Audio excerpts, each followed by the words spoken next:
Nous allons aujourd'hui commenter la paracha de la semaine, qui est donc la paracha Tzav.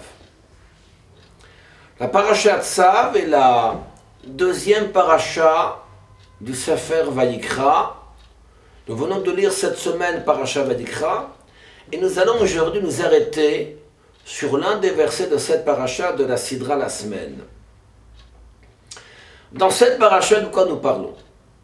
Nous parlons entre autres de ce commandement qu'on appelle Haramat Hadeshen, Ve'otsaat Hadeshen.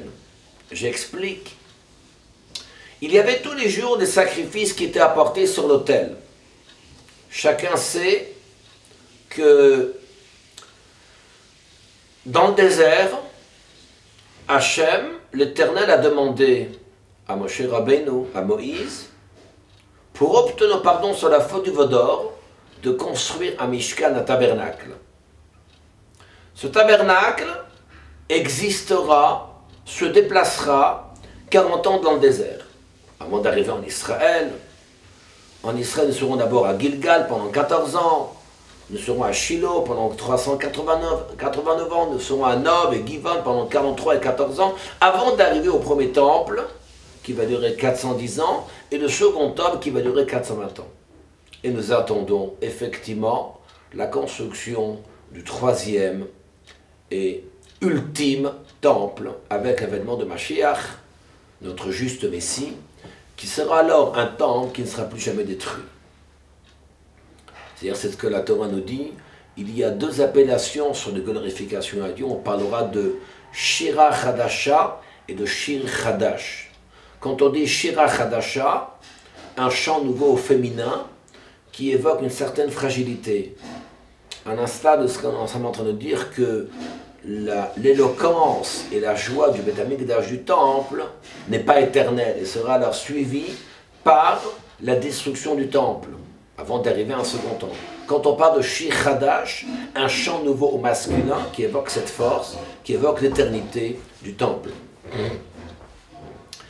Et donc, il y a une question qui se pose sur la paracha de cette semaine, car nous constatons que le Kohen, qui avait le rôle d'enlever les cendres qui étaient présentes sur l'autel lorsqu'on apportait sacrifice tous les jours, il y avait un feu qui descendait du ciel, il fallait enlever ces cendres des sacrifices.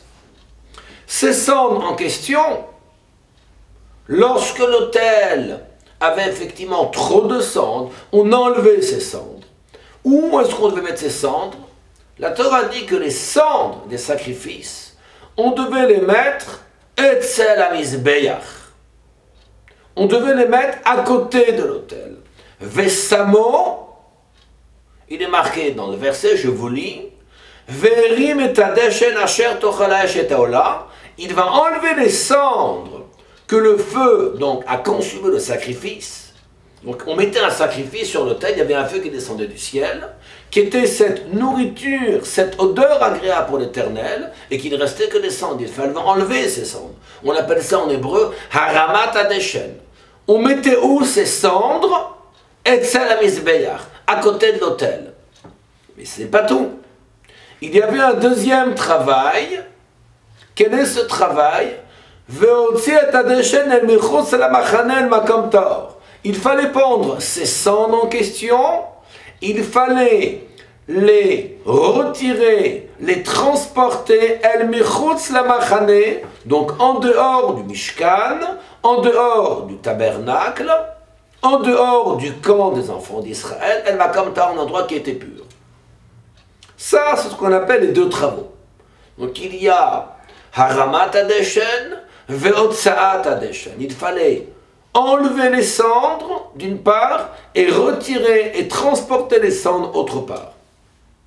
La question se pose, il est marqué que lorsque le Kohen avait cette mission de transporter les cendres à l'extérieur, ou fashat el begada velavash begadim acherim, והוציא את הדשן אל מחוץ למחנה.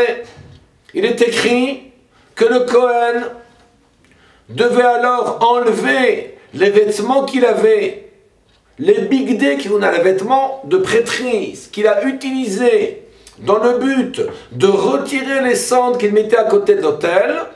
Et lorsqu'il s'agissait de transporter les cendres à l'extérieur du camp, il devait mettre ici d'autres vêtements. La question se pose, pourquoi devait-il mettre d'autres vêtements? Est-ce que, va-t-on dire parce que ce travail était salissant? Mais si c'est le cas, il y avait d'autres travaux qui étaient salissants, tels que la shrita, tels que l'abattage rituel, tels que Azadam, l'aspersion, et on ne constate pas que le Kohen avait justement besoin d'enlever ses vêtements de prêtrise pour mettre d'autres vêtements lorsqu'il faisait l'abattage rituel. Et là, nous constatons une chose assez intéressante, que lorsqu'il s'agissait de transporter cette cendre à l'extérieur du camp, donc à l'extérieur du tabernacle, il devait mettre ici d'autres vêtements. Pourquoi? Alors, en réalité, ce qu'il faut comprendre, c'est qu'il existe ici deux sortes de travaux. À l'exemple de celui qui fait un bichoun, une préparation, une cuisson d'un plat, et la personne qui sert le plat. Est-ce que la personne qui prépare le plat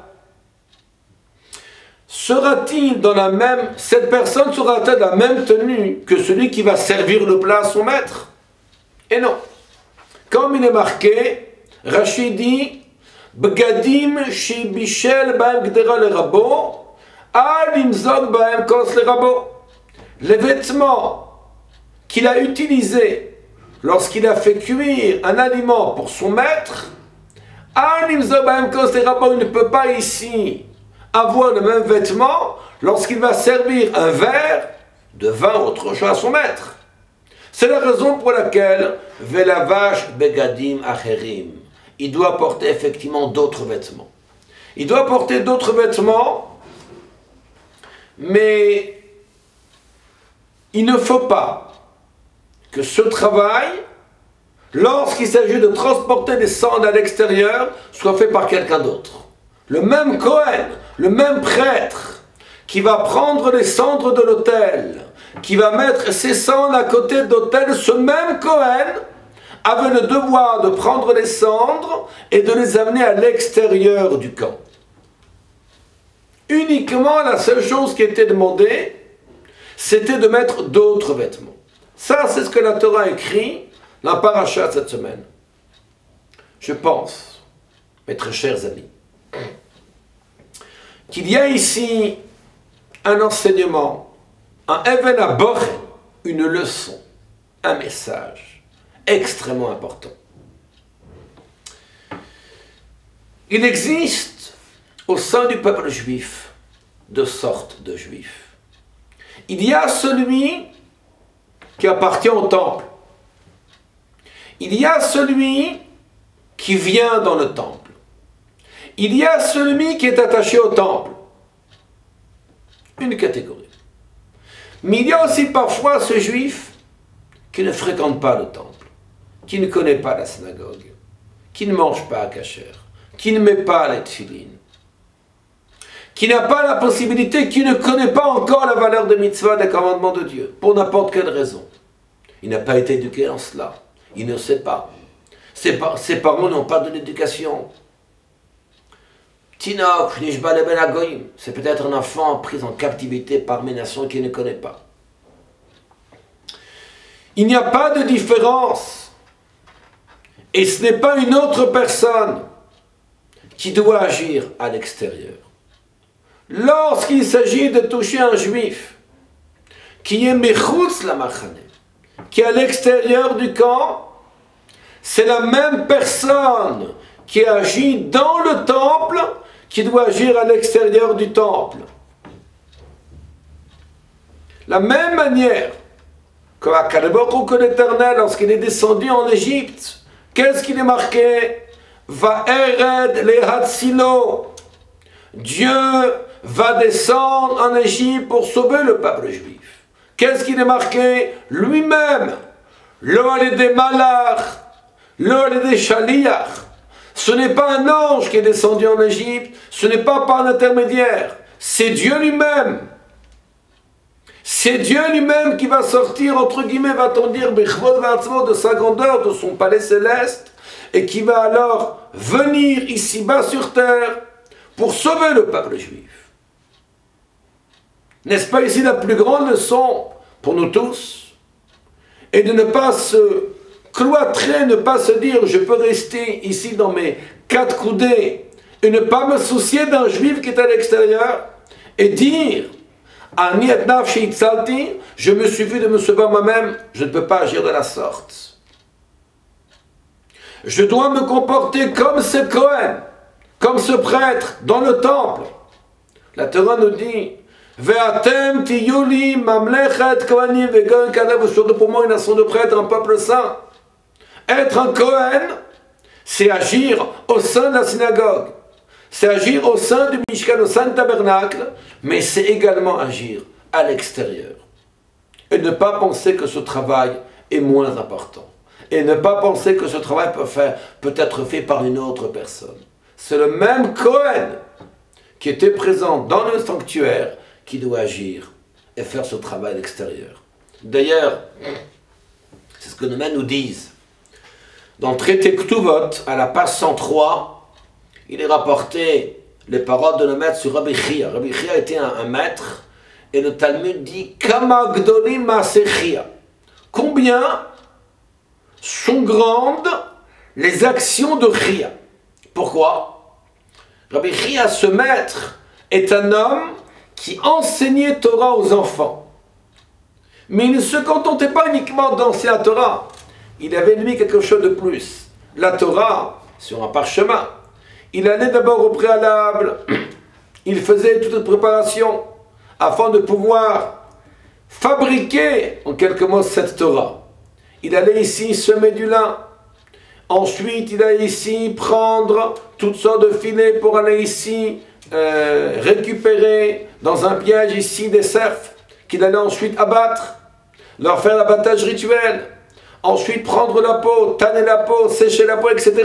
Jusqu'à ensuite pouvoir obtenir une peau lisse qu'il va travailler. Ensuite faire de l'encre, écrire la Torah sur cette peau. Et avec cette Torah en question, il allait enseigner la Torah aux enfants. Peut-être va-t-il croire que ce n'est pas son honneur.